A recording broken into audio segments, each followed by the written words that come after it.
So this is Rich B in AZ again, episode 11. I'm pretty sure this is 11 or 10, I don't know. It's all running into one. I'm going to have a look at the choke circuit today because this carb, number 4, seems to be running richer than the other 3.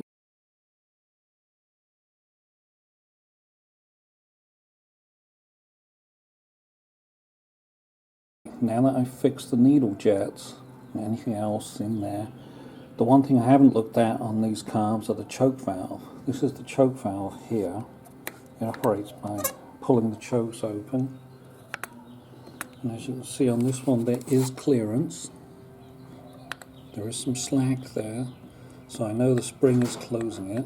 So I'm going to take the choke off and see what happens. So just in case you're unfamiliar with how this thing works, there inside the float bowl there's a nozzle that sucks fuel up and vacuum's applied. It comes up through this outer tube.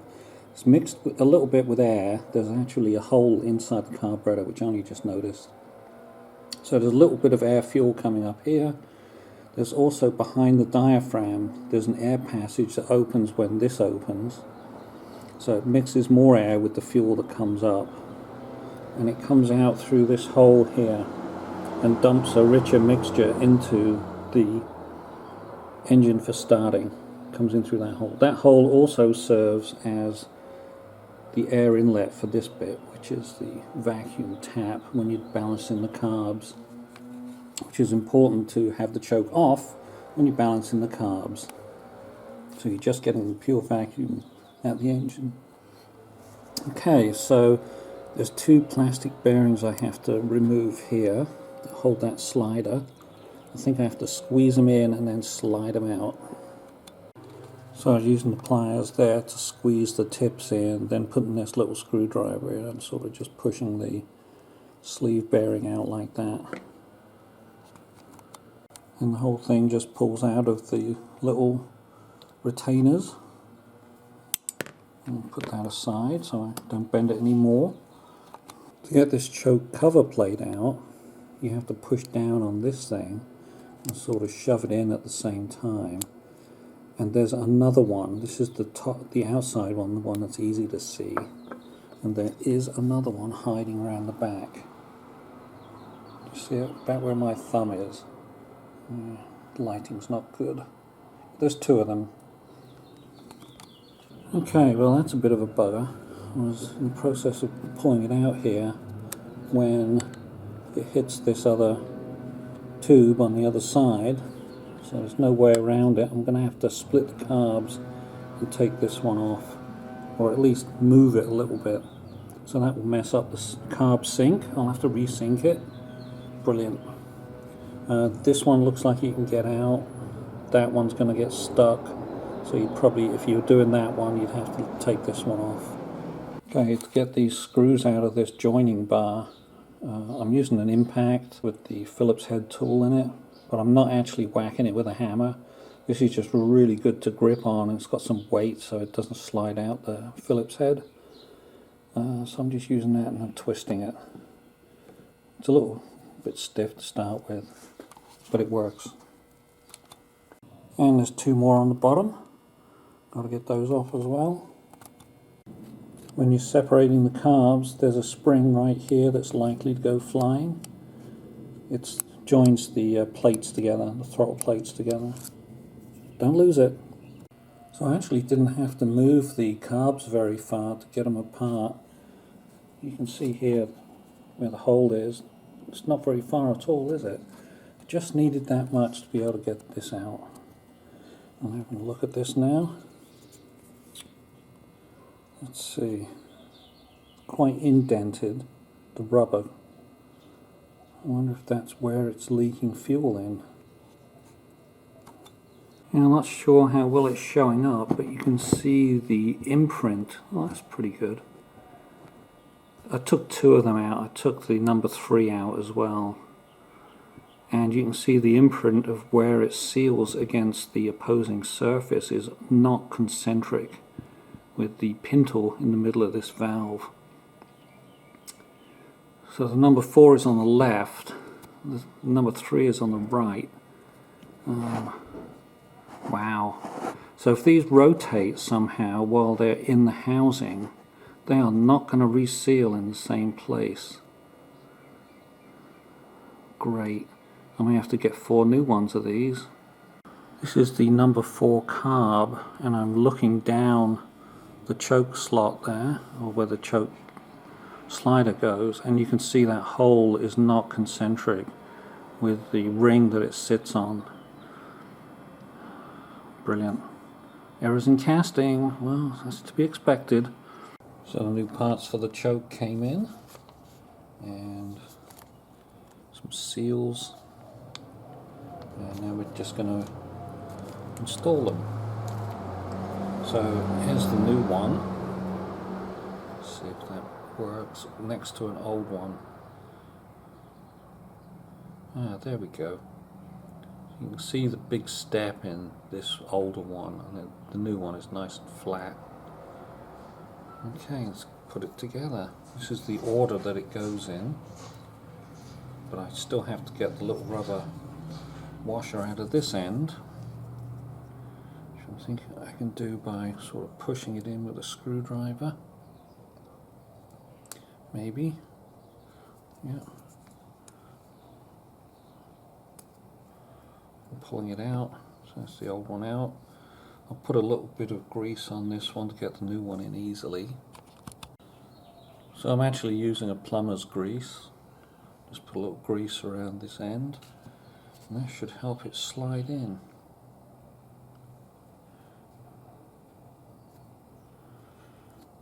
Yeah, I might need a bit of persuasion. Get in, come on.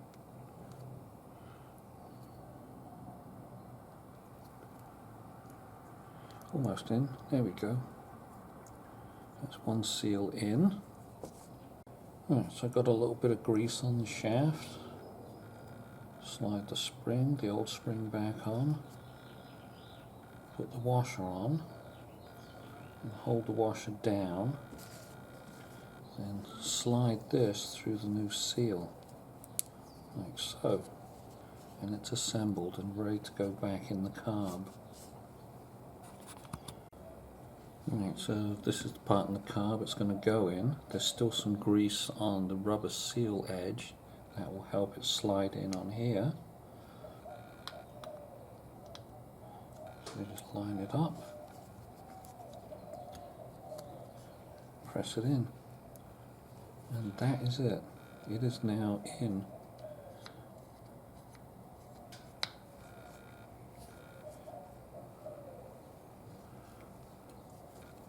These are firmly in place, the ends have clipped out, done.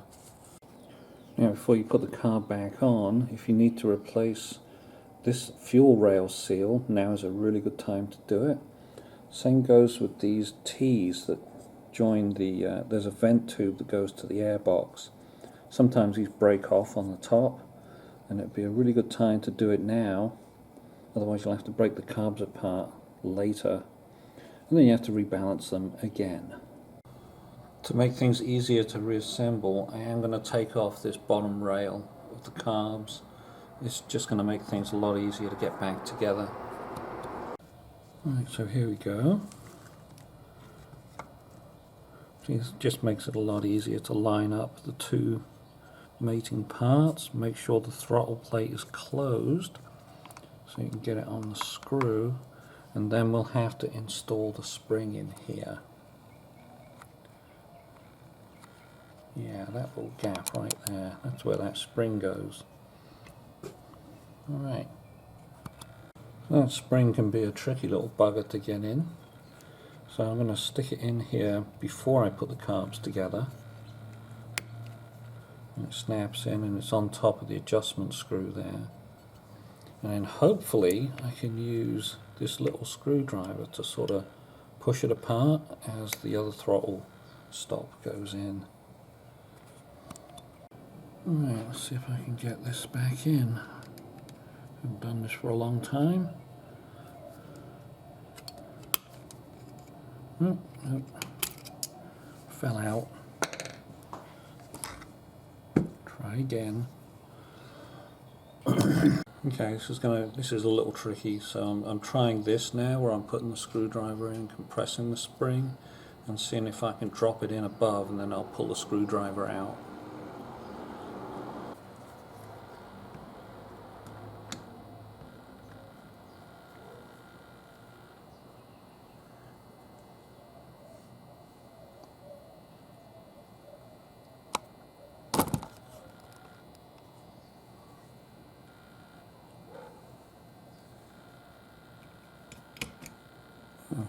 I think that actually worked. I'll make sure it's all lined up properly in here, and I think it's good. Everything looked good with the spring assembly, so I put a couple of screws in the top rail just to keep it in place while I remove this one. Remember, I've got to remove this one so I can get this choke out, otherwise it's not going to pass that. Okay, so I do have all 4 carbs back together with all the new chokes in, and I'm just tightening the bars now. I am using my special screwdriver, impact driver, but I'm just turning it by hand because it's a really good grip. You're not supposed to over tighten them anyway. Putting the choke bar in. Let's see, those go in there like that. So they're all on the choke pullers, and then the little plastic bushings you just slide in and slide through, and they snap out like that. Another one here. And that's all I ever had, was 2 on there. I did not have a 3rd one in the middle. Quick check of the choke bar. Everything seems to be sliding freely. Everything closes, there's gaps at each of them, so that should work. Time for them to go back on the bike. Let's see if we can get it to start up. We've got the balancing stuff attached.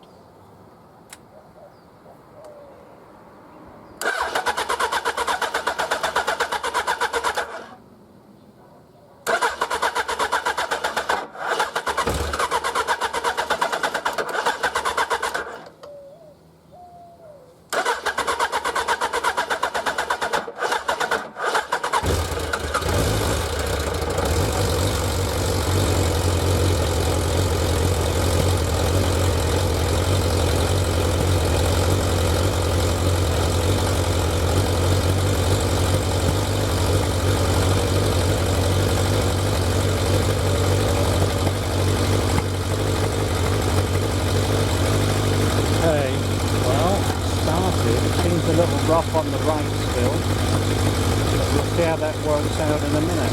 Let it warm up first. Okay, well, it seems to be fairly well balanced. There's no popping out of the right hand exhaust.